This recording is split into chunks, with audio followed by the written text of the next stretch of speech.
Družba Kostak se je v raziskovanje podala z idejo o razvoju tehnologije čiščenja komunalnih odpadnih voda v individualnih sistemih, ki se bo vključevala v naravno okolje. Namen izvedbe raziskovalnega projekta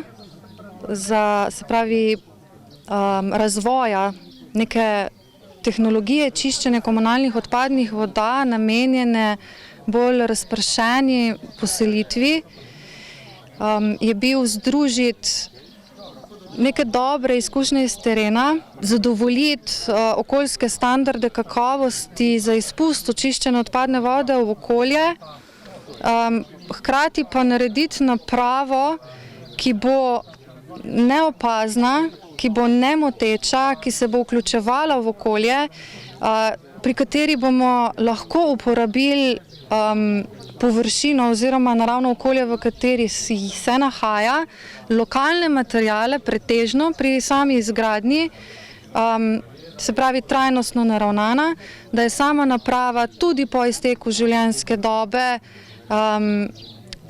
jo lahko vračamo, se pravi materijale recikliramo oziroma ponovno uporabimo, da nima vonja, da je za uporabnika enostavna za upravljanje, hkrati pa raziskati možnost ponovne uporabe vode za zalivanje zelenih delov rastlin, se pravi grmičevja, cvetlic, in ne uporabi v smislu zalivanja delov rastlin, ki jih uživamo surove oziroma jih ne prekuhamo pred uporabo.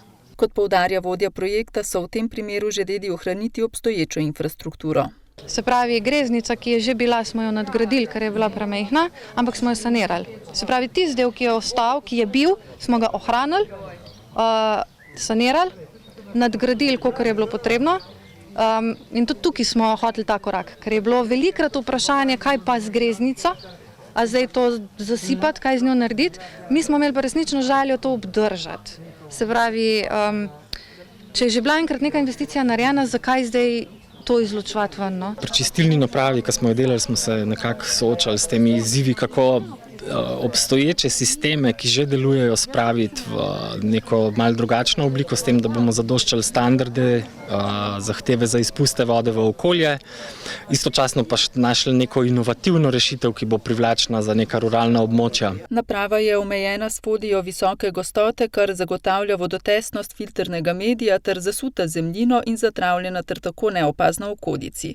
Naprava je pohodna, površina pa je primerna za raznovrstne aktivnosti. Sama čistilna naprava v bistvu je sestavljena konceptualno gledano iz dveh delov, iz nekega primarnega dela, kjer se usedajo grobi deli kot neka greznica, in potem drugega dela, kjer se voda biološko čisti.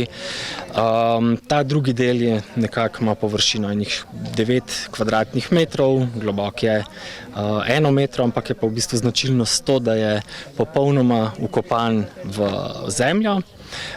Da načeloma lahko deluje tudi gravitacijsko, v tem primeru imamo sicer črpalko zaradi v bistvu same kontrole, ker je to pilotni projekt, pa zaradi tega tudi v bistvu, ker imamo malo padca.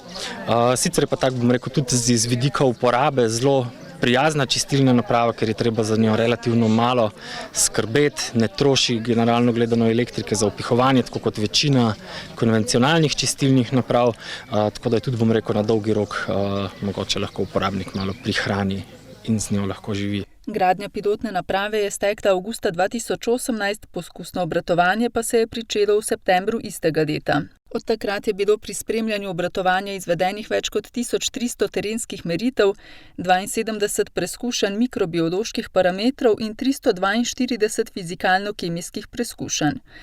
Izgradnja pilotne male komunalne čistilne naprave je bila sofinancirana iz Evropskega kmetijskega sklada za razvoj podeželja Evropa investira v podeželje, sredstva za izvedbo preskušanj pa je v celoti zagotovila družba Kostak.